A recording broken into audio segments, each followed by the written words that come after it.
for Environmental Law Studies and the Tarragona Environmental Law Students Association. And thank you for being with us this afternoon.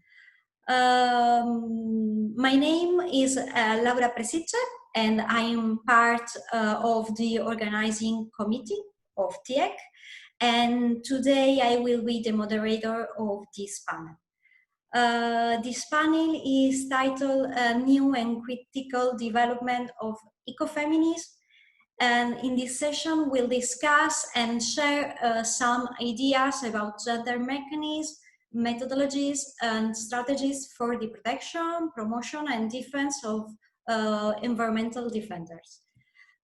Before starting, just some technical instruction regarding the structure of this panel. The keynote speaker has 20 minutes, and then the presenter have 10 minutes each. And we will use the rest of the session for discussion, question and answer for keynote and speakers. Very important, please keep the microphone and camera off while you are not speaking. The session will be recorded and broadcasted live through Facebook, and the audience can make questions, and we hope that they will. For this, you have the A and Q session.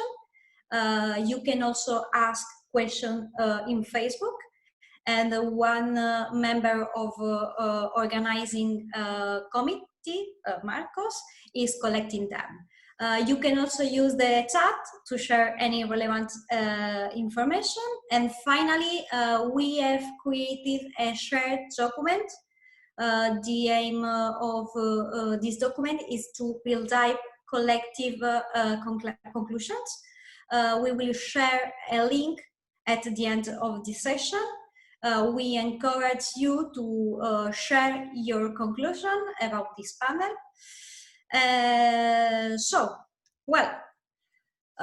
First of all, let me introduce the keynote speaker, Professor Lina Muñoz-Avila. She is director of the post-degree and the Master of Environmental Law and Management at Universitat de Rosario in Bogota, where she served as lecturer and advisor in environmental law in the legal clinic of public interest. Her area of interest and academic publications include environmental law and democracy, climate change, and strategic litigation. The title of our presentation is Protecting the Environment in the Anthropocene, the Role of Women Defenders in Latin America. Lina, thank you very much. You are very, very welcome, and you have the floor for the next 20 minutes. Are you seeing my screen? Yes. Let me, okay. Well, good morning and evening to everyone from Colombia. I want to thank the Tarragona Center for Environmental Studies and the Tarragona Environmental Law Students Association for the invitation to deliver this lecture as keynote speaker. I'm very honored to be here today, and I also want to congratulate all other keynote speakers and panelists for their inspiring presentations and discussions yesterday. I have some problems with my microphone. I hope it works well today. I divided this presentation in three parts. The first one, I want to speak about a background of the role of women environmental defenders in Latin America. The second one, the standards of the Escazú Agreement about environmental defenders. And third, general lines of a protection strategy to prevent and respond to the violence against environmental defenders. To begin with this presentation, I want to offer a tribute to environmental defenders who have lost their life and to their families around the world, and especially from my region in Latin America. Because their memory is what moved many lawyers and researchers like me to work on human rights protection and to support the fight of those who have been assassinated to defend the voice of those who have no voice. First, a background of the role of women environmental defenders in Latin America. The legal defense of the environment today is more complex than 4 years ago. Environmental problems are becoming more serious, and this has generated a significant increase in the number of environmental conflicts. And right now, there are more than 2,830 around the world. This produces negative consequences on human rights, such as life, health, and equality. The industries on which we base the satisfaction of our needs degrade ecosystems, pollute natural resources, and extinct other species as never in history. We are in the epoch of humans and plastic, the Anthropocene epoch. Latin America is the first region in the world with the highest number of environmental conflicts and which is most dangerous to defend the environment and the territories. No person should see their life or that of their family threatened for defending public matters. It is paradoxical that defending collective assets implies risk to personal integrity. The world is more dangerous than ever to defend the earth and the environment. Colombia and Brazil lead the list of the riskiest places for this work, as Julian explained in his presentation yesterday. Demanding effectiveness of environmental laws, suing companies for non-compliance with environmental standards, demanding strong environmental impact assessments, all have been some of the reasons why defenders are being threatened by corporations, armed actors, and even their own governments. The media and international and national civil society organizations reports an increasing number of assaults, death threats, and killings not seen before, according with the Land of Resistance project. Between 2009 and 2019, 404 women defenders were threatened or killed in Latin America. The highest death rates of environmental defenders are registered in the mining and energy sector. It is very strong for me to speak of percentages when speaking of murders, but I think it is necessary to show the violence. Behind the numbers are the names of people and of a tragedy. Environmental degradation and the negative effects of conflict affect women in a special, disproportionate, and different way. Rural women are at a disadvantage compared to rural men or urban women. They are more likely to be poor, are less well paid, and have informal jobs with low protection mechanisms in terms of maternity, disability, or illness. Women or men have different needs for the environment, and for this reason, they occupy different roles. Women act as agents of change who can respond much better to environmental problems and natural disasters. There are countless cases of women who belong to vulnerable groups and who work to pursue their communities of the importance of protecting and conserving the environment. The involvement of women defenders in media and at all levels of environmental peace building and conflict management has been to be an active asset in favor of sustainable development.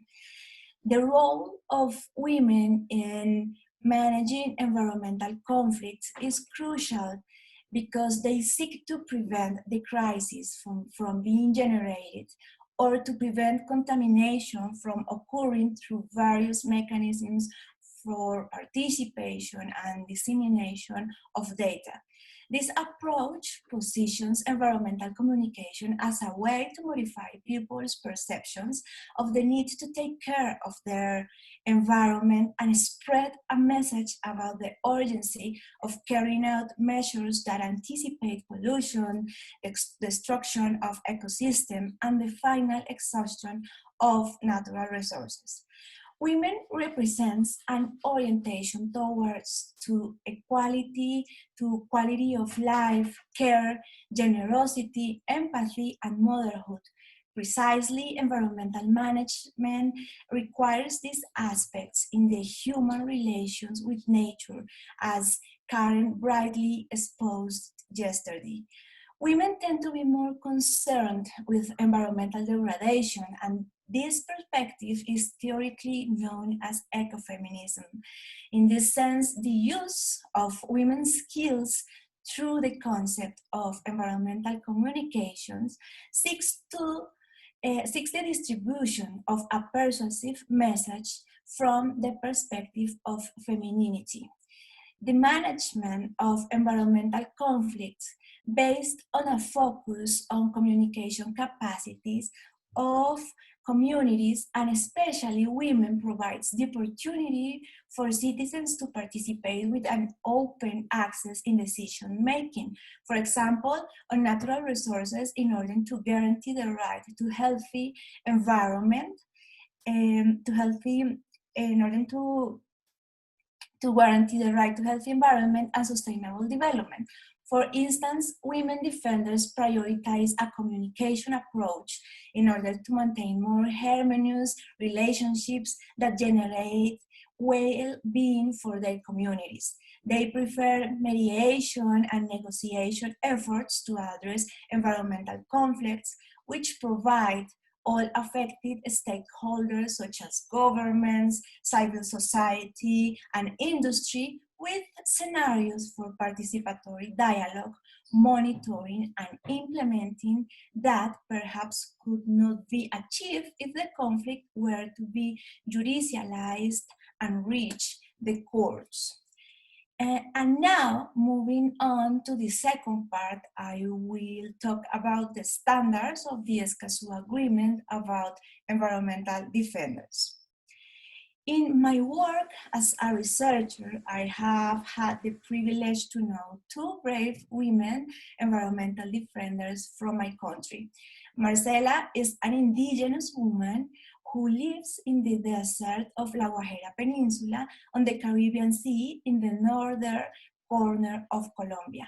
She is always wearing vibrantly colored blankets with that highlight the courage and strength of her character.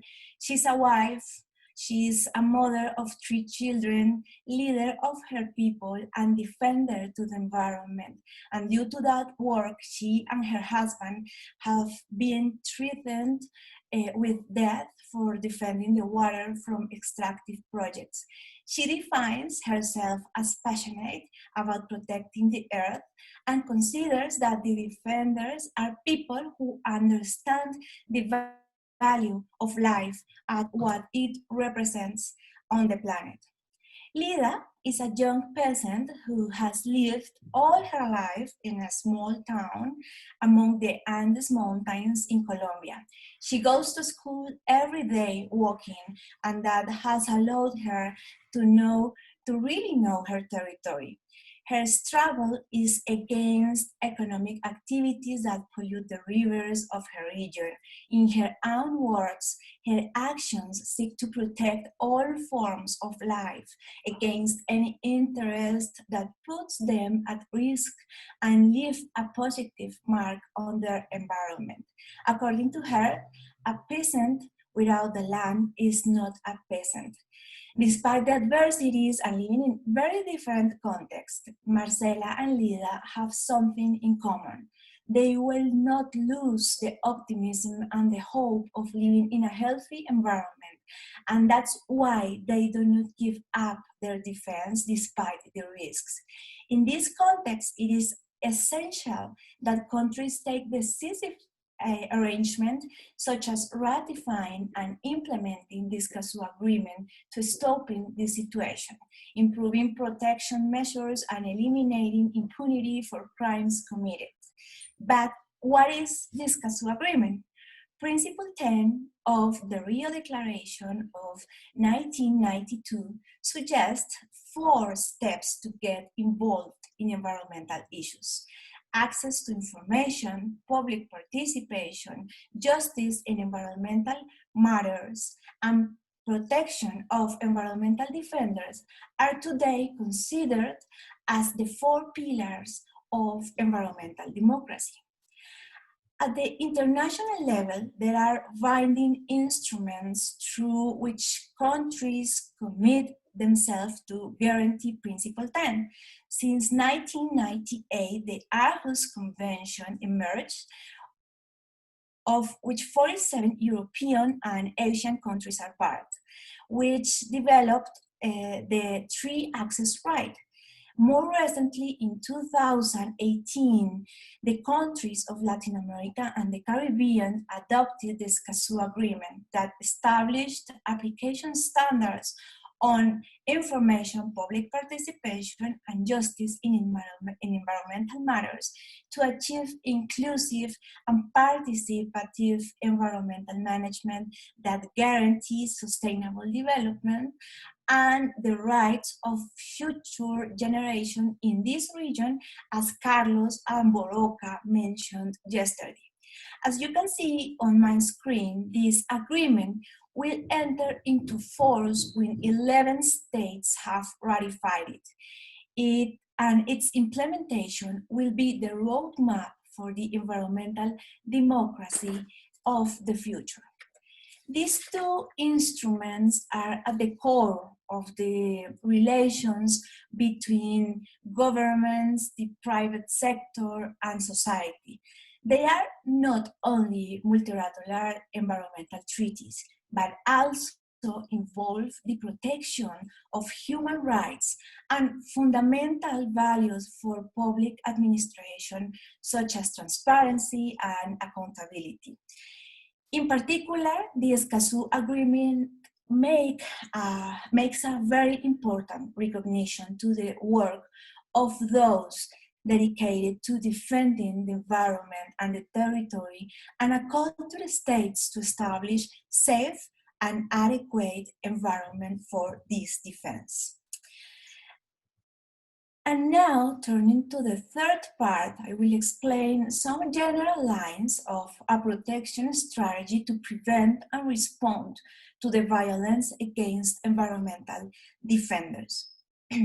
Women defenders are seen as a threat because they question and put at risk the power structures based on class privileges and gender discrimination. They also put in evidence in a simple and daily way how harmful it is for humanity to continue holding a predatory system of life on the planet. They are who suffer most of the consequences of the loss of access to land and natural resources. They also are victims of criminalization strategies such as the use of physical and psychological violence, harassment of their families, verbal aggressions with sexist content for their leadership, In turn, the intervention of military, police, and security private agencies to contain the resistances of women puts their safety at constant risk, particularly in rural contexts. Most of the policies in force presuppose that all rural women are equal, ignoring the difference between peasants, Afro-descendants, and indigenous people. Each defense of rights is definitely different from each other, and it is important to understand these differences so that the protection measures are integrated and recognize the rights in their diversity. It is also important to assess the particularities of the situation and the needs of women who defend agricultural, environmental, or territorial rights. How to do that? First, to defining who is an environmental defender. The environmental defense has additional particularities to general human rights defense. Second, to strengthen the capacities of the judicial and the investigative authorities to combat impunity. Third, including defenders in the construction and of the provisions, policies, and regulations that establish their protection measures. Fourth, making the dangers visible without exposing people by disclosing personal or family details. Fifth, integrating different approaches such as gender or ethnic. And finally, individual and collective protection measures defined by the defenders themselves, adapted to the characteristics of the community's territories.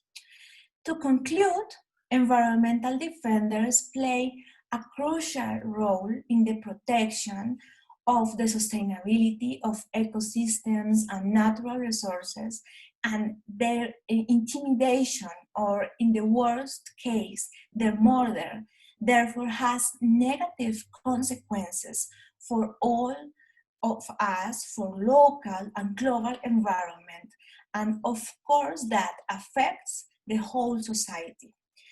Defending the planet in the Anthropocene epoch requires urgent action to stop its definitive degradation and to protect its defender. Thank you very much for your attention. You can find my email, my Twitter account, and my webpage on the slide. Thank you very much.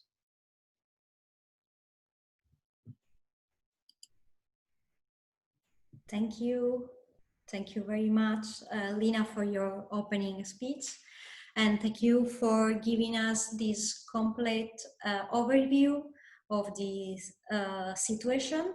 404 women treated or killed in 10 years, all in Latin America, is a shocking statistic. And as you told us, they suffer physical and psychological violence, not only from themselves, but also for their family. So,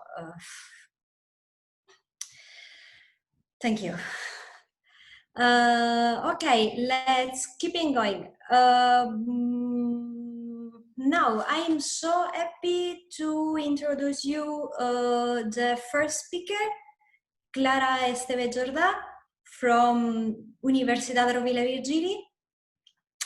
Her presentation is about gender equality in the Anthropocene context. Clara, thank you very much, and the floor is yours. Thank you, Laura. Let me share this.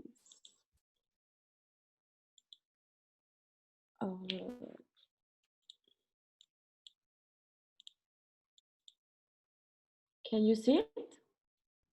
Yes, no. Okay. So, yeah. So I start. Well, as the title indicates, my presentation is about gender equality in the Anthropocene context, a term that has become very popular in the recent years. Actually, the topic is part of my doctoral thesis, so I believe that presenting it to you will help me clarify some ideas of my research. So here's a brief outline of my presentation. First, I will quickly define the Anthropocene to those that maybe are not very familiar with the term. Later, I will present the aim of my thesis, which is based on two main questions. First, what the Anthropocene's implications for feminism are, and also how can we gender the Anthropocene through legal proposals, but also through alternative proposals, such as the ecofeminist practices, because we see that maybe the legal proposals are not the panacea for all the problems that the Anthropocene has in store for us. And finally, I will move on to the conclusions that actually are some of the initial findings of my thesis. So let's go to the Anthropocene. The term was raised in 2002 by Paul Crutzen in an article in Nature, and it defines a new geological era we have entered after the Holocene as a result of the anthropic action. This, among its features, the Anthropocene appears as a racially structured, heterosexist, patriarchal capitalism. Although the inequalities that this Anthropocene creates are intersectional, I'm going to focus on the patriarchal aspect.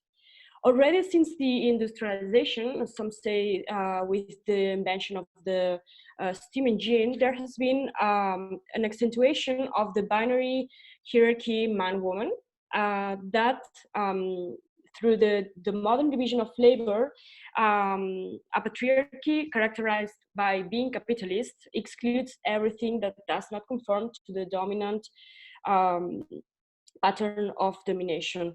This model would be represented by the white, male, Western, heterosexual, well-being, middle-aged man.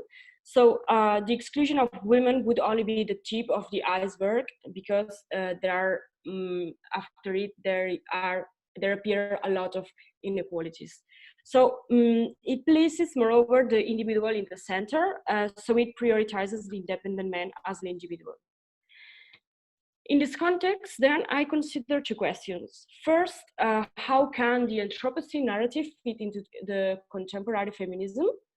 And also, what should the feminist discourse be like to overcome the hierarchical and unequal structures and to move towards a more sustainable and equitable world? Because just as the implications of the Anthropocene are evident for feminism, contemporary feminism also has things to say to this narrative that appears to be only for some few in this world. So the influences are then reciprocal if we want to overcome these unequal structures and achieve both sustainability and equality. Well, from the beginning of the human history, the hierarchy between human and nature was evident. What happens in the present world is that it is repeated, but it is structuralized and strengthened. Agency is denied to nature, and consequently to everything that is related to it, to a great extent to women. Meanwhile, capitalism reasserts male power in all ways, economically, socially, culturally, but also at the legal level. So this implies an exaltation of the rationalization, possessive individualism, and competitiveness. And what happens here in the present world is that these ideas have spread all over the world, producing an unification of patterns. So these hierarchies, exclusions, and forms of appropriation are present in every corner of the world. So in short, the Anthropocene becomes a threat to decades of feminist and anti-colonial struggle. But then what do we do? Do we settle for a capitalist patriarchy, or do we rethink a new scenario? So maybe we can take advantage of these challenges that the Anthropocene has in store for us. And then my aim is to reconsider an ecofeminist Anthropocene. That is one that opens up new critical horizons, one that reconfigures time, space, politics, and the environment, but also one that rethinks both human and non-human relations. We should admit that law serves capitalism, providing it the necessary legitimacy, providing it care, power to consolidate itself, and fixing the power structures. It generates the conditions for the exclusion of women in access to resources and justice, and law privileges then the hyper-rational male owner individual, as we checked above. But in the same way, it seems clear that the interpretative discourse of this Anthropocene on the hegemonic ideas we have received of law, it could be changed. So my purpose is to make some proposals about what law can say to a feminist Anthropocene. First of all, a revision of the current formulation of human rights, freeing them of its liberal envelope. Terms such as subject, property, legal personality may have prompted this Anthropocene. So maybe they need to be adjusted or perhaps replaced in a law for more respectful and resilient societies. Secondly, we should think of a global constitution that reconsiders access to resources and property, and also that focuses on the community rather than the individual, as we said above. Thirdly, not only a gender perspective should be included, but also the voices of women who until recently have been silenced in climate policies. Yesterday, we've been talking about the UN conventions, the Paris Agreement, the COPs. So this is what I mean. I also propose to think about a feminist geography, to think about the morphology and urbanism of the cities, but also of the rural areas to face equality. This includes roads, lighting, mobility, public transport, and housing. And also education. The universal education is of vital importance, but it must obviously include all girls in the world and terms essential for a sustainable future. Institutions must also promote research and training to change the ways the education is now. And moreover, the third thing, I think it's very important. The capitalist economy does not take into account the role of care tasks, which are not incorporated into the GDP. Under the new capitalist regime, at the time when women's activities were defined as non-work, they became a natural resource available to all. So it is time to develop proper work and family planning, which allows for the reduction of working hours and makes it possible to reconcile the care tasks in a shared and equitable way in the families. But what I soon realized is that the legal proposals are not enough. Law is not the panacea for all the Anthropocene's problems. So in fact, no legal change will be possible without strong cultural changes and the evolution of social practices. Here is where the ecofeminist constructivist theories of the 70s could take a place today, in my opinion. So the theories that consider women in their relationship with nature as a social construct can be subverted into practices to end these oppressions. It seems that this change should not be homogeneous or uniform, but rather I'm talking about micro-resistances, about ecofeminist practices locally, but that have a global understanding of the world and function as a regulatory and critical ideal, and that can reveal the mechanisms of domination. And these local resistances can also inspire other struggles. So some conclusions, maybe actually there are my initial findings. I will be glad to hear your comments about this. But my first conclusions would be that this development of the heteropatriarchal capitalism is supported by as an institutional system, which is law. But law can also be handled as a discipline to face big changes. For this, there is a need to transform law into the process of adaptation to this geological transformation, which is the Anthropocene. And in short, my analysis seeks to incorporate the gender perspective in the changes that law and society have to face in this transition, to ensure that these discussions include several voices, not only for reasons of social justice, but also for the sake of institutional effectiveness to achieve sustainability and equity.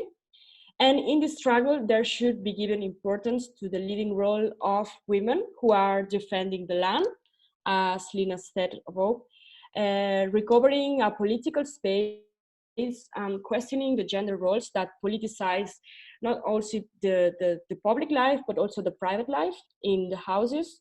So ecofeminisms will play an important role in the transition of the Anthropocene. So I finished. Thank you very much.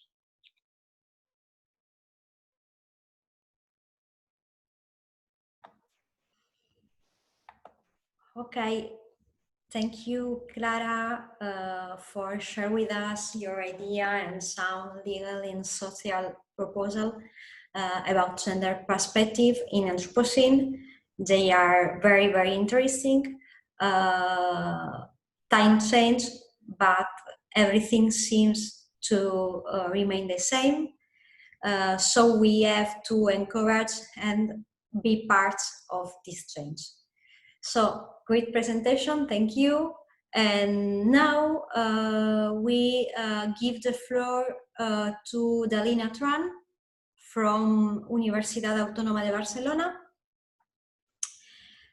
Her presentation have a great title, How Our Global Community is Stronger Than Your Ballot, Women Environmental Defender, and Strategy to Overcome Silencing and Violent Repression.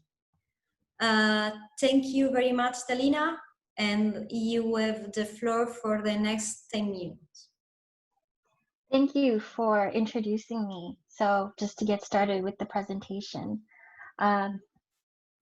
are you able to see the panel faces on the side, or is that not there? Hello? Okay. Sorry?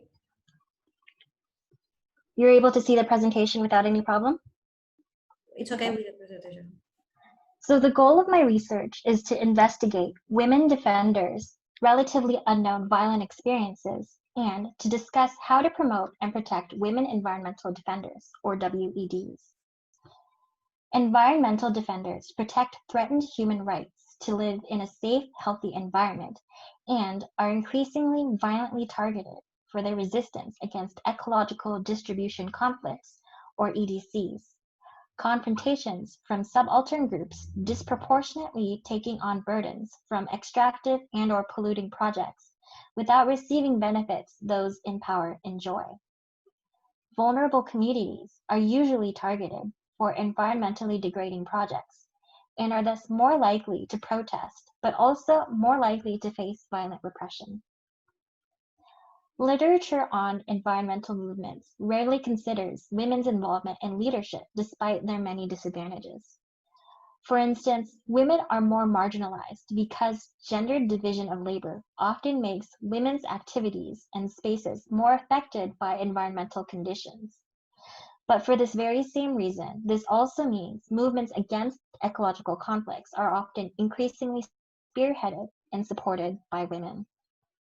Women's mobilization is growing out of frustration with injustice and marginality, especially when men not only make all negotiations, but also fail to resolve resulting conflicts owing to, for example, male propensities for violence and prioritizing short-term economic development over livelihoods. My study is framed by previous works on ecofeminism and feminist political ecology. One of the key concepts within ecofeminist theory is questioning oppositional dualisms, or the binaries between arbitrarily designated opposing categories, such as men versus women or humans versus nature. Another main idea is criticizing masculine dominant hierarchies, privileging and legitimizing certain groups as more valuable than others. Feminist political ecology literature contributes cultural, class, and race perspectives. Women are often excluded from decision-making and disproportionately shoulder consequences to varying extents, depending on positionality, as some of the other presenters have already shown. Some women environmental defenders may face retaliation for defying accepted roles for their status and position by entering masculinized and whitened public spaces and raising their voices. Ecofeminism and feminist political ecology thus inform the present study's understanding of why certain WEDs face various forms of violent repression and which cultural tools are available to them in their advocacy against ecological harm. To conduct this research, first, I wrote each case in the Environmental Justice Atlas, or EJ Atlas, an online open access database mapping global EDCs. I found the names of each person on databases such as Frontline Defenders and other sources. I then synthesized information into a detailed report, drawing from sources such as newspapers, videos, legal documents, and academic articles. Next, I compared WED strategies and outcomes with their experiences of violent repression to observe various patterns of which strategies and narratives might have worked for some women to circumvent their experienced forms of repression and why. This study uses a multidimensional categorization of violence conceptualized by Navas et al., including direct violence, structural violence, cultural violence, slow violence, and ecological violence, which combine to undermine resistance and punish defenders. Only one of the 5 tables are shown here, but every case included all types of violence. WEDs subject to more marginalities did not necessarily face more violence. For example, Ushiyu Asante, an indigenous peasant, was subject to nearly every form of attack. Meanwhile, Cannon, also indigenous, didn't experience any direct violence. The Greenham women, who were white and upper middle class, were the most privileged, yet faced more violence. Of course, there are differences between being a white lawyer versus being an indigenous peasant. However, given the varied violence, each WED was subject to varying manifestations and intensities of violence, depending more on her context than on her positionality or methods. WEDs assert authority through reimagining cultural narratives reflecting their embodied realities and socio-political contexts. Articulating such values, uniting people with the common story of, for example, being indigenous, being a farmer, or being a feminist, not only legitimizes their advocacy, but also illustrates their importance to a wider global audience. Moreover, some movements were effective owing to cultural targeting.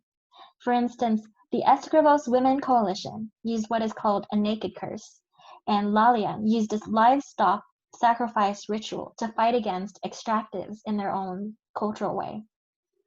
This made their voices heard in cultural and spiritual spaces where they can't be ignored. Motherhood narratives appeared cross-culturally. The pressure many women face to prioritize caretaking means that WEDs must justify their activism with concern for protecting the environment and community as an extension of maternal duty. An ecofeminist interpretation reveals how dualisms and hierarchical structures inform WED's subjugation. WED efforts to preserve the environment were ridiculed as opposing economic development, pitting nature and society against each other in an arbitrary dualism. Women are excluded from decision-making within hierarchical systems that prioritize decision-making amongst male Eurocentric patterns of capitalist development over women's priorities, preserving the integrity of the environment. Political ecofeminists question alleged female predispositions to nurture and protect that are not uniform cross-culturally. The mothering trope for example, excludes activism and experiences of those who don't fit the mold of virtuous mothers or those who are prescribed the label anyway. This comes from having few other options in cultural contexts restricting accepted gender roles. Those in contexts allowing so, however, can perform other narratives in their advocacy instead. Regarding success, these WEDs used several tactics historically and globally shown to lead to positive outcomes for environmental conflicts. Project cancellation is the primary indicator of outcomes being perceived as successful. This was achieved in 7 of the 15 cases and partially for 6. The last 2 were able to reduce the polluting problems despite being unable to ban them outright. Early mobilization is a significant influence on project outcomes. As it was with the 7 canceled projects and some of the semi-blocked ones, the earlier the mobilization, the relatively less violence and pollution occurred, increasing odds of success before it's too late. Using multiple methods of advocacy, especially including legal action, is also key to success. All 15 cases used more than one tactic in their mobilizations, with only 3 not also incorporating legal action because of lacking access to resources and aid. Strong coalitions with local and international organizations increases likelihoods of environmental conflict resolution, owing to factors such as broader shared identities transcending social divisions, or more support from diverse actors with better leverage. Each defender experienced nearly all multidimensional forms of violence restricting their agency. Yet women defenders perform a plethora of tactics to their maximum capacity within their respective contexts. Vulnerable, marginalized people such as WEDs may benefit from following preventative, well-networked, multi-pronged strategies, including litigation, to protect themselves and the environment. WEDs still ultimately resort to such strategies because they face a uniform pattern of violent repression. We can undermine hegemonies perpetuating such violence by bringing invisible struggles to light. With increased analysis of global cases of WE success against extractives and violent repression, women defenders worldwide may also increase odds for survival and success through preventative, multi-strategic, well-networked advocacy. Thank you for listening to my presentation.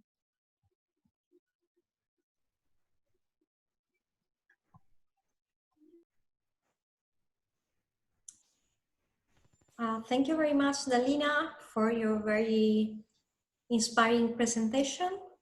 I think we are perfectly on time. And well, we continue now with the presentation of Sabrina Brizioli from University of Perugia. Her presentation is about feminization of agriculture from gender environment theories to international environmental law. Thank you very much, Sabrina, and if you want, you can start. Okay, thank you, Lara. Thank you for introducing me. Can you see my presentation? Not yet. No, I think, wait. Now? Yeah, now. Okay. So thank you, and good afternoon. I'm Sabrina Brizioli. I'm a PhD at the University of Perugia School of Law. And before starting my presentation, I really would like to thank the Scientific Committee and the Organizing Committee for giving me the opportunity to present my study at the 5th edition of the TIEC. The study focuses on the feminization of agriculture phenomenon, that is to say, women's increasing work and responsibility in agriculture. And it explores what this really means in terms of women empowerment. Then I would like to describe this phenomenon through the main theories, feminist theories, such as ecofeminism, women and the environment, gender environment, and sustainable. Then I will try to frame these theories into international environmental law. The study aims at verifying whether strands of feminist thought have the ability to position women's rights and condition at the core of environmental issues, and how the international system responds to the phenomenon of feminization of agriculture through hard law or soft law instruments. It is also relevant to show how treaties and conferences in recent years have tackled feminization and feminization of agriculture in general. Here you can see the main contents of my study, and after zooming feminization of agriculture, I tried to explain the main pros and cons of feminist theories. The last slide illustrates the meaning of feminization and feminizing. These two terms both indicate a phenomenon characterized by women involvement in jobs that consistently concern men, but it does not lead to a change of masculine scheme and in the market or the flexibilization of labor. In agriculture, in the 70s, Esther Busrop foresaw the demand for female labor in farming system of South Africa and South Asia.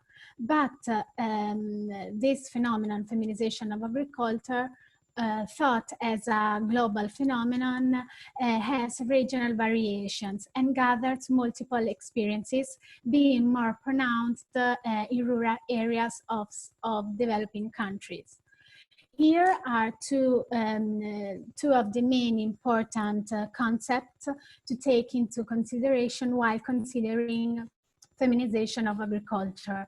Gender role, that is to say the sex-typed division of labor, and gender inequality, that is to say the asymmetry between sexes in the control and manage of resources. Labor feminization and managerial feminization are the two souls of feminization of agriculture. And here, in my study, managerial feminization is especially linked to women's empowerment. After considering this phenomenon, I have tried to frame it through the main feminist theories. The first is ecofeminism, which considers women as nurturers of life. And these are the main features of this strand of thought: togetherness, the femininity principle, and the idea of reproductive relationship with nature. As said by Dalena, ecofeminists try to fight dualism and the androcentric system. However, ecofeminism was blamed to be essential and not to consider the so-called construction of gender. And for this reason, women's problem were isolated from the other problems in society. The second point of view that I had examined in my research is women and the environment. According to this approach, women are considered as daily administrators, and their problems are included in fields such as environmental sustainability and environmental justice. Women's perspectives are included in programs and projects. However, even this approach has negative aspects, such as the fact that the lack of realistic investments in education and vocational learning, and the fact that women are considered as an homogeneous category. The third line of thought is gender, environment, and sustainable development. This theory considers women as a part of a more complex context. And this theory gives gender readings of policies and laws. According to gender, environment, and sustainable development theory, women are seen in their relationship with men and within women. And it is important to foster an idea of development which is suitable for women. Following this analysis, I later describe and highlight some insights, and especially I question myself whether women's activism and engagement entered international environmental law. So through this feminist storyline, you can see the main important instruments in international environmental law that took into consideration women. From the 80s to the early 90s, women are not considered in the international environmental law scenario. And there's a predominance of the masculine scheme. Later, the World Conference and the Nairobi Conference in 1985 considered women as areas of special concerns. The 1986 United Nations Declaration on Development, on the right to development, was criticized by a very famous ecofeminist, Vandana Shiva, who said that the kind of development as explained in this declaration fostered a new kind of colonism, namely women, South, and niche. Later, women's daily problems entered the international environmental law instruments and soft law instruments as vulnerable problems and as subjects in need. Recently, the Millennium Development Goals and the Sustainable Development Goals interconnected women's network and considered women's issues as cross-cutting issues. And main issues to consider are representation, advocacy, and the construction of identity. The same storyline can be traced for feminization of agriculture, and in the international environmental law scenario, there are many instruments which take into consideration rural women. For example, the Convention on the Elimination of all forms of discrimination against women, and its Article 14, which takes into consideration rural women's rights and their right to create self-help and groups and cooperation.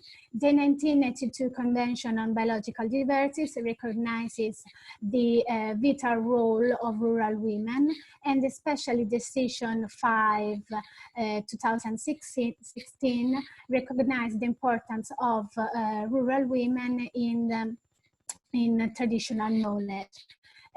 Following this storyline, there's the National Biodiversity Strategies and Action by states, and the FAO treaty, which describes a gender perspective in its recognition of farmers' rights.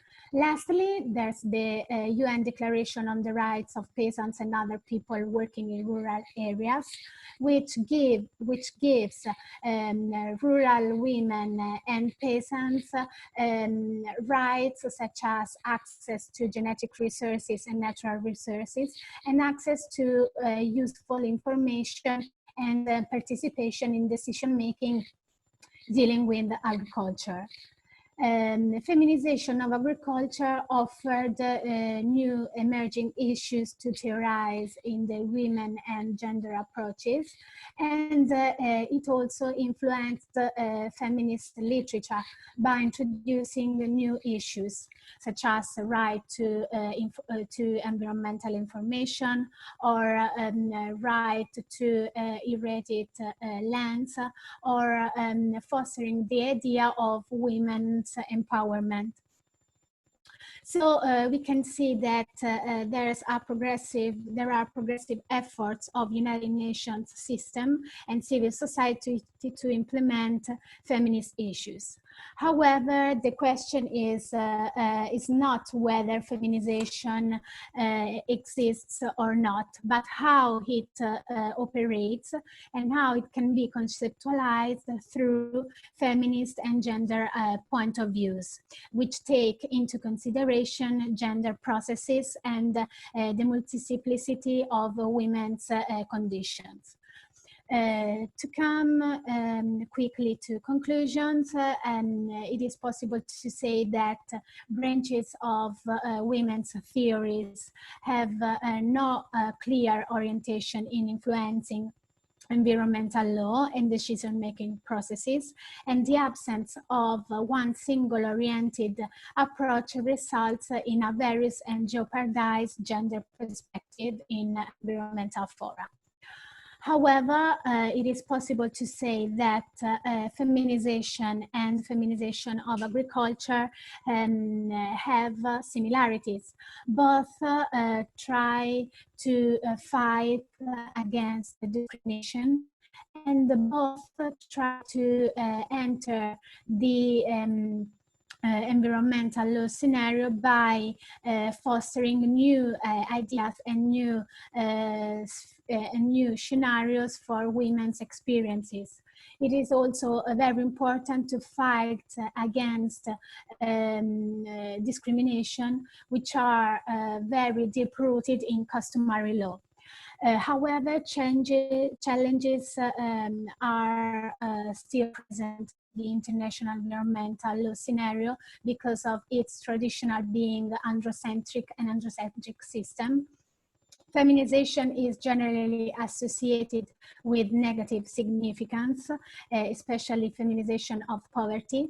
And despite the fact that feminization is especially present in certain fields of international environmental law, such as climate change and environmental justice, little attention was given in the sector of agriculture. In fact, women have benefited little from modern technology in the agri-food system, and generally public supported programs generally assist men working on cash crop production and exclude rural women who manage food crop production on strips of land and are unable to credit needed to increase their outputs. Thank you for your attention.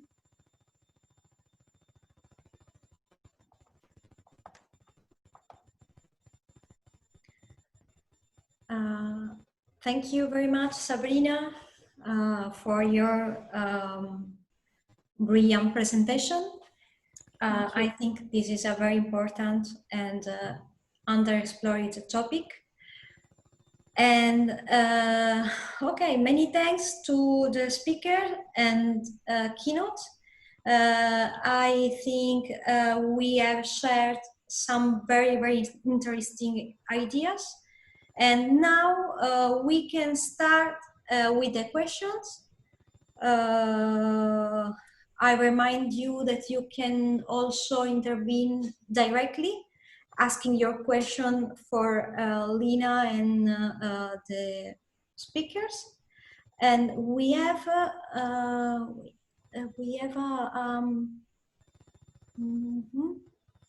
a question from Professor Clara to all panelists. Professor Clara, I can open your microphone if you want. Do you want to intervene directly?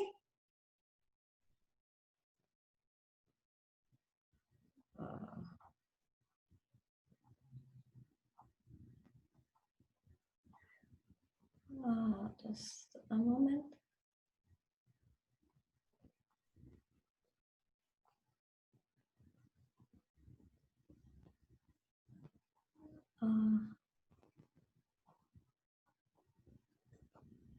Is this possible to?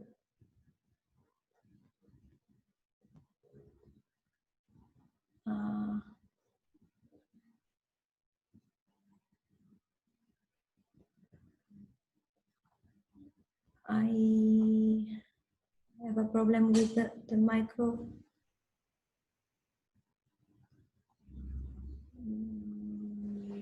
Panelists, just a second.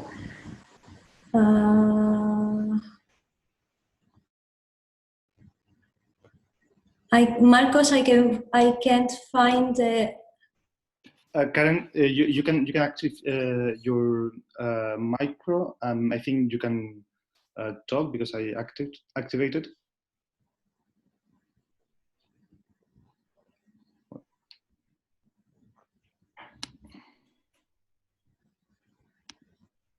No.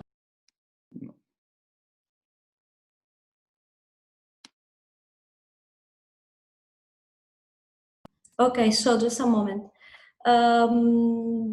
The question is some of the most exciting and highlighted thinking in the world when we write the right of Mother Earth, etc., originates in South America and is now appearing in law. Yet environmental conflict on the growth is extreme and seems, if anything, to be escalating. How do we close the gap between law on the books and law on the ground?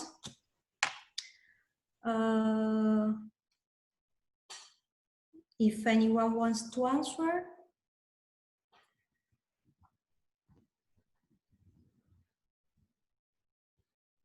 Clara, Sabrina. Well, I think Lina has already answered a little bit this question in the comments, but I think that I agree with Lina. The recognition in the constitutions is only a first step of this way of understanding the world. So this is only the first, and it has to be taken seriously by laws, but also as in my opinion, there's a need to make people understand which are these rights to nature, because we as environmental lawyers try to understand it a little bit, but in general there's not this this is not a general belief. So maybe we should start making people in general think about this, about the connections we have with nature.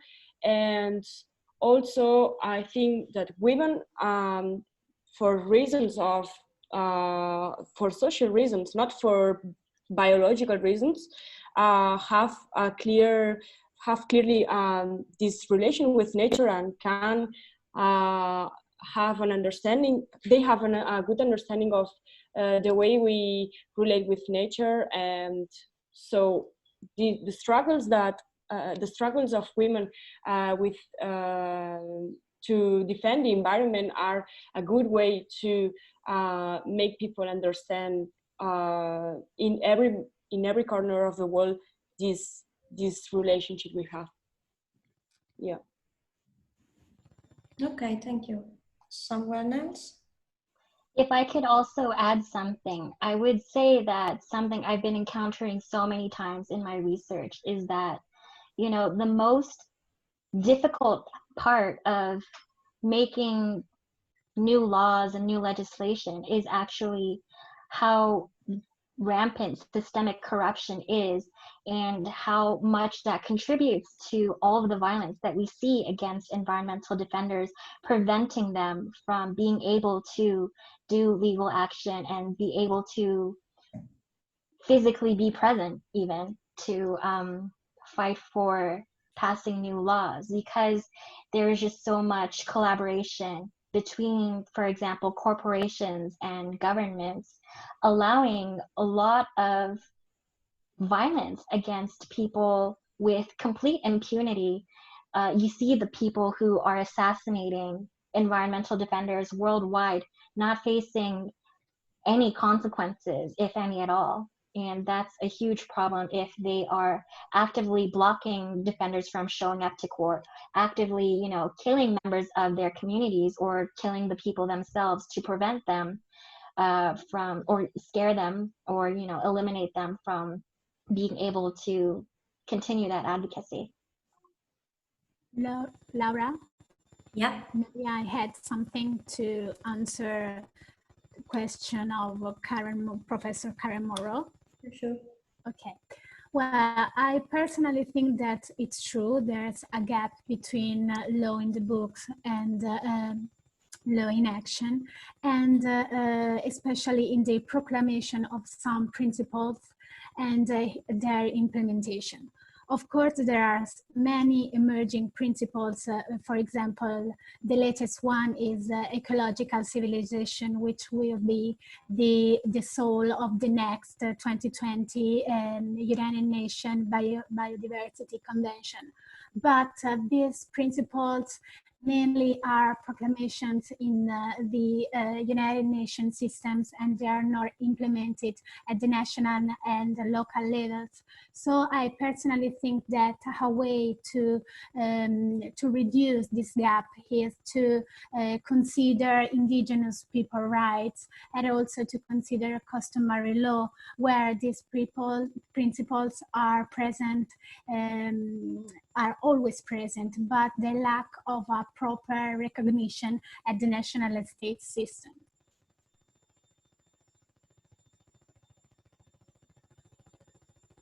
Okay, thank you, Sabrina, Clara, and Dalena for the answer. We have Jessica Viva.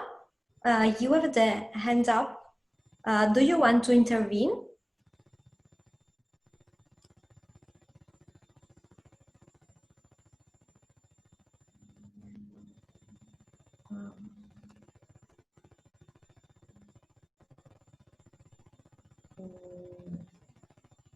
No? Okay, we have a question of Francisco Camarera to Sabrina. ABS, access and benefit sharing of natural and genetic resources, can become a new field for gender and ecofeminism. Well, firstly, I really would like to thank Francisco for this question, because ABS is the core of my PhD thesis. So, of course, access and benefit sharing can be a tool to foster ecofeminism and gender discourses.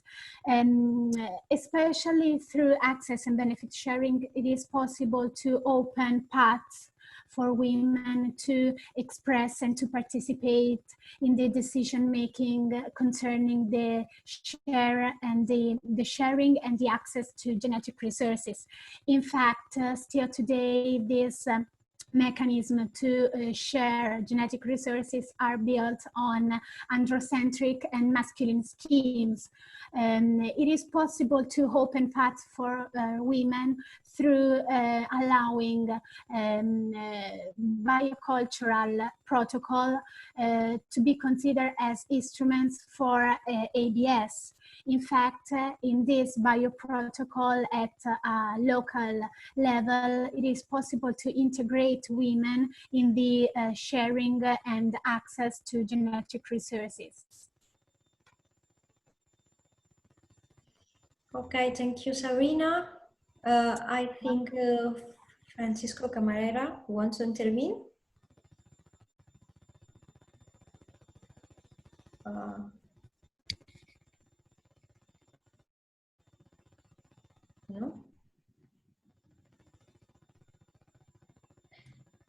can't habilitate it. Marcos? Hi. Hi, Francisco. Thank you. Yes. Hi, Sabrina. I would like to ask you at the customary law, because you pointed in your presentation that is one of the obstacles to gender and in ABS. In Mexico, I was drafting a law in trying to put in application the Nagoya Protocol. And one of the points that we discovered that customary law, yes, was become one of the obstacles for gender, because, for example, in Oaxaca, in the south of Mexico, it's only the male approach which is dominated, but also women has is important because they provide the genetic resource. So that's why I would like to point that ABS can become a new field for gender at the same time with the customary law, because it's like a fourth or different.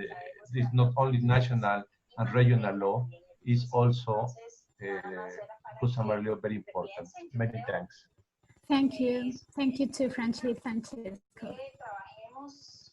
It is true.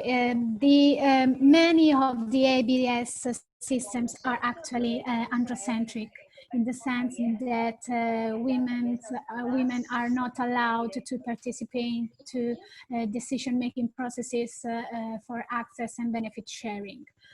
Indeed, as you said, it's true. Women are a crucial part in collecting, but also sustainable practices for sustainable use of genetic resources. Just consider the fact that women generally do not use pesticides or phytosanitary products, and they are fostering an idea of development, and for this also access and benefit sharing to genetic resources in a sustainable way. So they should be integrated in this system, and they should have the voice to express their consent in the access process. Yes, okay, thank you, many thanks. Thank you. Thank you, Sabrina. We have a question, Professor Tran. Lina, please respond to my question. 400 women environmental defenders are reported to be killed between the last 10 years. Has some lawyers, activists, and government taken some action?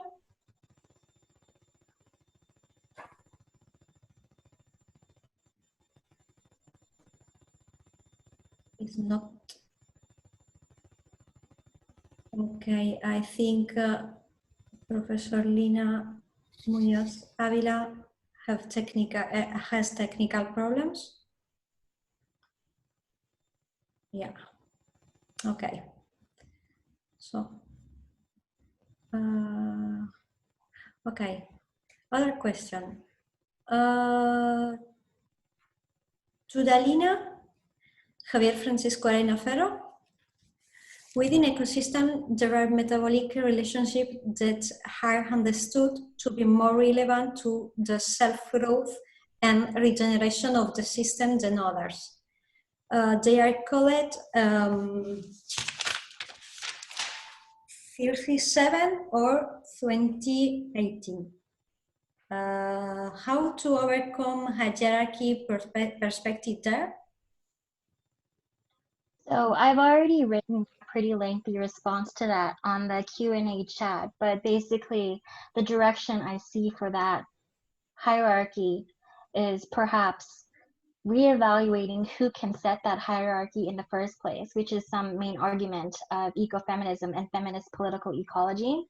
For example, if you think of value contestation, which is the concept where people have different values of the environment depending on what they're exposed to, and that can often conflict with some mainstream goals. Like women and rural populations, for example, have different environmental values.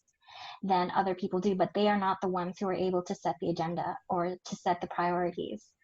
And then you also think about, as Sabrina had mentioned, androcentrism is another way we could question these kinds of things. But even, you know, questioning the system itself, like what are we looking for when we are evaluating what is valuable? If we look at different models of how to value the environment entirely, then that's a way to completely reset the hierarchy.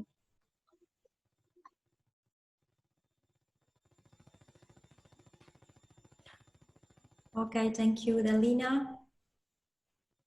I think we have no more questions.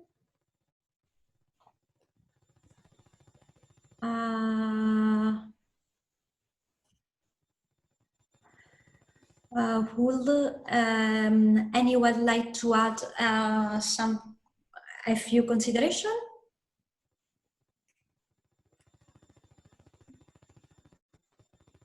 No? Okay, perfect.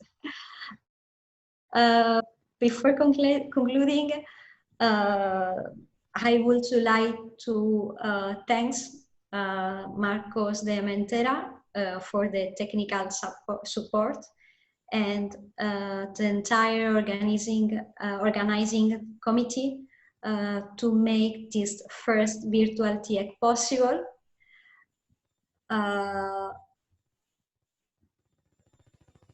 We have another question. Yeah. Professor, it's about my PhD thesis, not properly on gender questions. Okay, can you answer, Sabrina? Yeah, sure. I see from Karen's one poll, sorry for the pronunciation.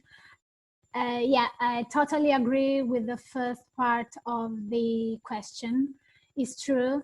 ABS is not just arting, but complicating economy in the sense that this mechanism is over and over-regulated. At sometimes it is a bureaucratic mean to exchange genetic resources. However, it is a system in the hard law system, because the Nagoya Protocol regulates it, has giving implementation of the third objective of the Convention on Biological Diversity. So it is in the fact. But it does not mean that it should be ameliorated, and in certain way. For example, my PhD research thesis explores the first part about access, in the sense that this part of the mechanism could give voice to actors such as women in rural areas, which are not considered in this mechanism, but also to bioprotocols and also formulate contracts to share genetic resources in a different way from that is described in the Nagoya Protocol and just pictured in the CBD. So it is a very huge question to answer in this now. So if Karen wants to contact me, it is possible I can give her a more thorough answer. Thank you, Sabrina. Thank you too. You're welcome. Now, I would like to thank Marcos de Mentera for the technical support and the entire organizing committee to make this first virtual TIEC possible. I remind you that we have created a shared document. The aim of this document is to build up collective conclusions. We have shared the link and we encourage you to share your conclusion about this panel. And it has been an honor for me to moderate this session. thank you very much for panelists, for Professor Lina Muñoz-Avila, and to all for attending this panel 3. We are looking forward to seeing in a panel 4 at 6 o'clock, and thank you very much. Thank you. Bye. Thank you, bye. Bye. Bye.